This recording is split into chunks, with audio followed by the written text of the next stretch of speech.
Hey guys, this is TheSmooth Spy, and right now we're going to look at some Rainbow Six Siege information about the beta and how it performs on the PC and what all it offers. So let's go ahead and dive right into the options. I had a little bit of an issue with my mic working on the menu, so I'm going to be just doing a voiceover of what I already recorded earlier with me talking over. Sorry if it's a little off. Alright, so first off, the options you have, well, you gotta get into the options first. I don't know why, but whenever I started up the game in the menu, it would cancel out my voice as soon as I got to the menu. Very weird. So we get into the options. Here you have your options of how to get someone into your squad, which is pretty much how you play with friends. You're playing on Uplay and not Steam, unfortunately. It's pretty standard, but it's nice to have options. You can have your ping displayed if you like.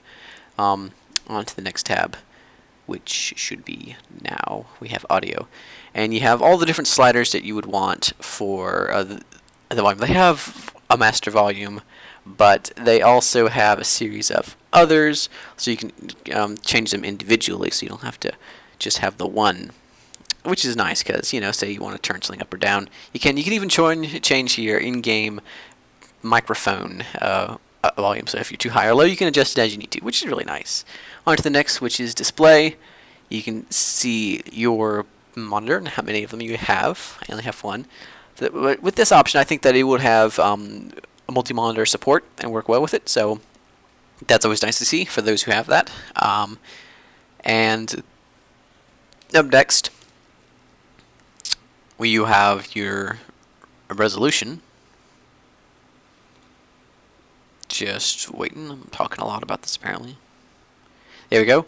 On to the resolution. You have your resolution, and you can have it full screen windowed or windowed without any of the borders, which is nice. Your refresh rate and your VSync and all that good stuff. And as well, you can also change the FOV, which is really nice because a lot of games don't have the option that are supposedly console ports.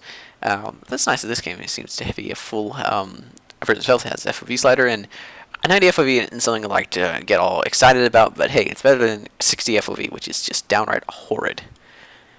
So that's good. On to the really big one, we have your graphics. You have a lot of options here, all you would want, starting with texture quality, texture filtering, LQD quality, shading quality, shadow quality, reflection quality, ambient occlusion, lens effects, depth of field, post-processing anti-aliasing, and multi-sampling anti-aliasing. So you have all the options you can change to your heart's content to change exactly what you want. So there's no one-size-fits-all. Like, you can at the top, but I mean, you can customize whatever you want. The only thing I was missing was the anti-aliasing options for times 2, 4, 6, or 8. That's one thing that I've noticed a lot of games have just had. If they have an anti-aliasing option that's on or off, which actually at the higher resolutions you don't really need a lot of it, but it should be in there for options. When it comes to PC game, it's all about options. We really like our options, so that's just one thing. A little complaint. It's not a huge thing, but it's just one thing that I had that would have been nice to see. And finally, the controls. You can adjust all of your toggles and your mouse sensitivity. I really don't like it when a game doesn't give you the option to change your mouse sensitivity, because come on. I mean, yeah, it's just one of those things. And of course, you can change all your key bindings at the PC game. Thankfully, that was one of the first things I did because I can't stand to have crouch be C. Crouch to me is always left control. Left control is always, and the push to talk is always caps lock. Just how it is. Just how it is. It's just how it's got to be. And then, of course, your game, of course, works with a controller, like pretty much every game does, and you can enable aim assist because you're gonna need it playing on a console controller. You gotta love a mouse and keyboard for FPS. All right, now we're gonna head into the other half of the video, which is gonna be talking about the FPS in the performance of the gameplay. So stay tuned as we go over to this right now. So stay tuned. Alright, now we are going to have a look at the performance. You'll see some gameplay from me playing the terrorist hunt mode. I'll most likely upload a video of me actually playing the game and talking as I play, all that fun stuff. But for now, let's just have a look at the frame rates and how the game worked. Now, of course, there were some issues with getting into games. There's been a lot of people complaining that it's just trash. While I have to admit, I have run into quite a few. I wouldn't call it trash. I've seen worse. I mean, but a lot of issues like having you and a friend go into a multiplayer game, for example, is tough. As well as a lot of times you'll be in a lobby trying to connect to a game, and then just won't ever find one.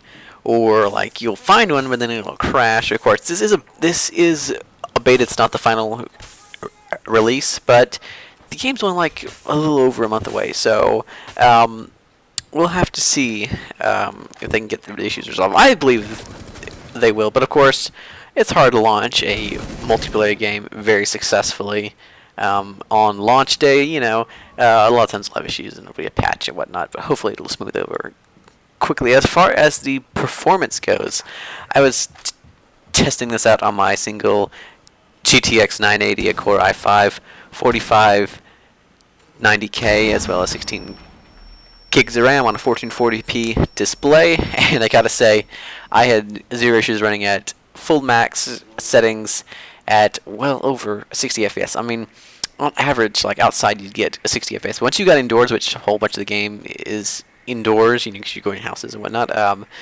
it was well over, 70, 80, 90, even over 100 FPS at 1440p full. And I was going to have some testing done at 1080p, which is more standard, but the micro stuttering from the frame rate being way over 100 FPS was too much for me to really be able to work with it. So trust me, a single 980 destroys this game at 1080p. I mean, I was going 130 to 150 FPS, and it was ridiculous. So this game is not going to be demanding. It does look very nice though, and all the physics work, and I didn't have any issues with lag or issues with other players not being hit or whatnot. So overall, it's a very smooth experience. I have tried both the multiplayer and the terror zones. I don't think that's just against AI. Overall, I think that the beta went well as far as how the game looks on the PC and overall how it plays and all the options it offers. Be sure to subscribe to me to see more videos about this and other upcoming games. Star Wars Battlefront will be in the upcoming videos when the beta comes out for that. And of course, thank you for watching. Be sure to like, comment, favorite, and subscribe to me, The Smooth Spy. Anyways, guys, thanks for watching. Take care.